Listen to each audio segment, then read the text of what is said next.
Ini dia kenapa alasan ke orang gagal bayar itu, orang galbe itu lebih aman dibandingkan orang yang membayar cicilan tapi dengan uang gali lubang tutup lubang atau pinjam di tempat lain. Oke, video kali ini saya akan membahas kenapa kok alasannya, kenapa kok kita itu kalau misalnya galbe pinjol itu lebih aman daripada kita gali lubang tutup lubang atau pinjam di tempat lain. Dan ya, apalagi kita cicil-cicil ya, itu tentu saja akan memberikan dampak yang luar biasa jangka panjangnya. Gini, ketika kita merasa bahwa kita itu sudah tertekan banget dan sudah tidak punya uang lagi untuk membayar, sudah tidak bisa lagi membayar, nah itu apa sih yang harus kita lakukan?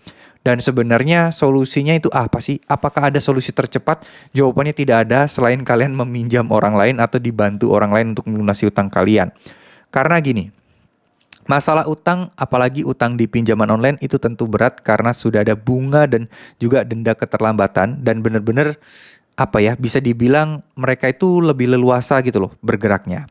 Nah, tapi di sini saya ada beberapa alasan nih yang menyatakan bahwa ya galbe tetap lebih aman dibandingkan gali lubang dan tutup lubang. Yang pertama adalah ketika kita tidak punya uang sama sekali dan kita sudah memutuskan gagal bayar, tentu kita akan jauh lebih tenang, jauh lebih ikhlas, dan juga jauh lebih pasrah.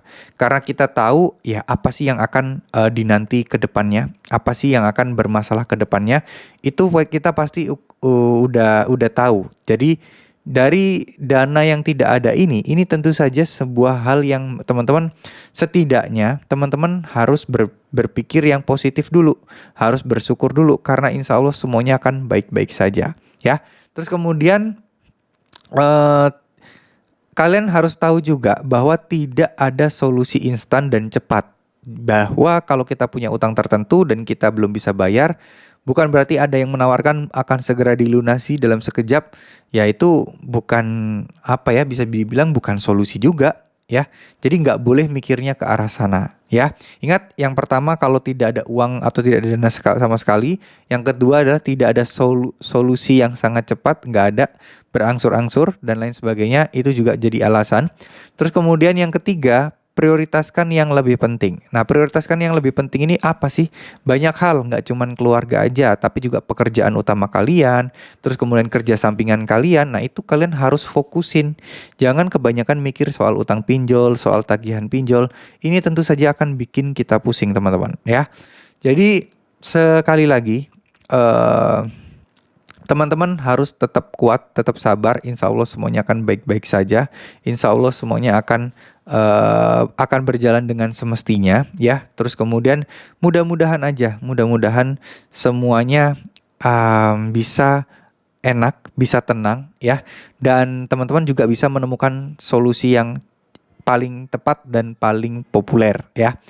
Jangan paling populer deh, jangan. Paling populer itu bisa jadi salah, soalnya paling tepat aja deh cukup ya.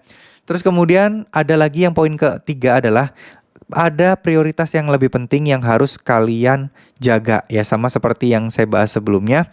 Prioritas itu pasti jauh lebih penting ya, dimana kalau kalian ada A, ada B, tapi A itu prioritas kalian lebih penting, pasti akan didulukan A ya. Jadi misal kalian punya anak mau sekolah, punya rumah tapi meskipun ngontrak, tapi kan kalian kalau ada penghasilan, apakah kalian langsung beli rumah itu? Jawabannya kan enggak. Ya mungkin ditabung dulu, dikumpulin dulu. Nah, itulah yang terjadi. Jadi prioritasnya apa dulu nih? Prioritasnya mau buat sambil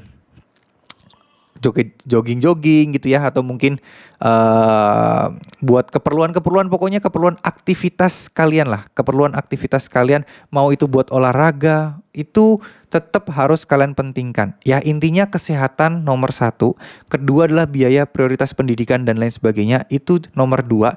Jangan uangnya ini sebenarnya jatahnya buat hal yang berhubungan dengan kesehatan ataupun hal yang berhubungan dengan hutang-hutang, terus kemudian kalian mengabaikan itu semua demi membayar hutang pinjaman online kalian. Nah, ini semuanya juga akan sama aja. Ujung-ujungnya ya semua ini akan buang duit, menghabiskan duit malah ya. Jadi lebih baik hati-hati saja. Terus kemudian untuk masalah galbe itu kan sebuah resiko yang udah jelas arahnya kemana. Sebuah resiko yang jelas ini resikonya apa aja. Jadi nggak perlu takut menurut saya, nggak perlu bimbang menurut saya, karena resikonya pun sudah terukur. Ya, terima kasih. Semoga apa yang saya sampaikan bisa bermanfaat.